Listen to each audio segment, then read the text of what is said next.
Much like with your normal road car, to drive in Formula 1, you need a very hard to get license called a super license. There are a lot of requirements you need to meet before the FIA, the Formula 1's governing body, will grant you one of these licenses. And there are a lot of top racing drivers currently racing in various series that don't actually qualify. So what are the requirements? Well, first off, you need to be 18. You may be thinking though, hold on, Max Verstappen was 17 when he entered Formula 1. Well, yeah, he's kind of the reason they changed the rules. Not his fault, but back in 2016, it was changed so drivers had to be at least 18. You also need to hold an international Grade A competition license. Not an issue for any of the drivers competing in the Formula 1 feeder series. Unsurprisingly, you also need a valid driving license in your own country. Then you need to pass an FIA Theory Test of sorts, which tests your knowledge of the F1 sporting codes and regulations. Finally, you need to have completed at least 80% of a season twice in any of the listed FIA championships, and earned 40 points across those championships in the past 3 seasons. Let me explain. Essentially, there is a list of FIA championships, and depending on the championship or where you finish, you're granted a certain amount of points towards your license. This goes down all the way to karting and includes series like the FIA World Endurance Championship, IndyCar, and of course, Formula 3 and Formula 2.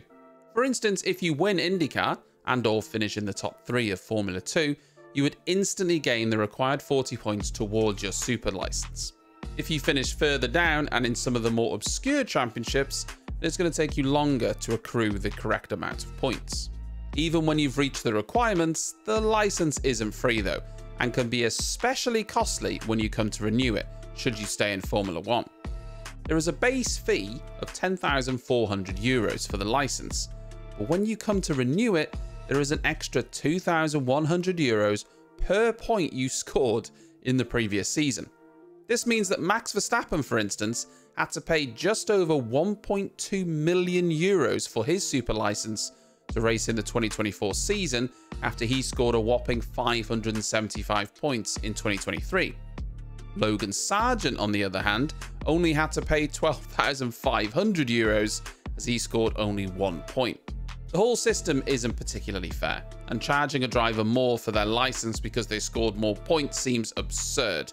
But it's another way that the FIA make more money from the drivers. Max doesn't actually pay his fee himself, Red Bull pick up the tab as it's not included in the cost cap, and I imagine this is the same for a lot of drivers and teams.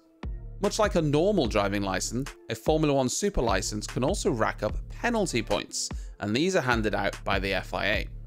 Alongside in-race penalties, if the stewards deem the incident bad enough, they can give a driver penalty points, maybe 1, 2 or 3 depending on the severity of the incident. If a driver accumulates 12 penalty points in a 12-month period, they will get a 1-race ban. Currently, no driver has ever reached the threshold since the introduction of the penalty point system in 2014. As of recording this video though, Kevin Magnussen is currently on 10 out of 12 points. He is very close.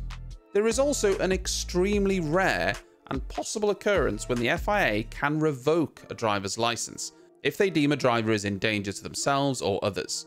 As far as I'm aware, there is only one time that this happened, and that was with Yuji Ide, who had his super license revoked by the FIA after tipping Christian Albers into a barrel roll at the 2006 San Marino Grand Prix. He had not had good races before that incident either, being well off the pace. So it was the right decision. And there we have it, the Formula 1 super license system in a nutshell. I hope you've enjoyed this video, and if you have, why not check out the rest of my Formula 1 guide? And I'll see you next time.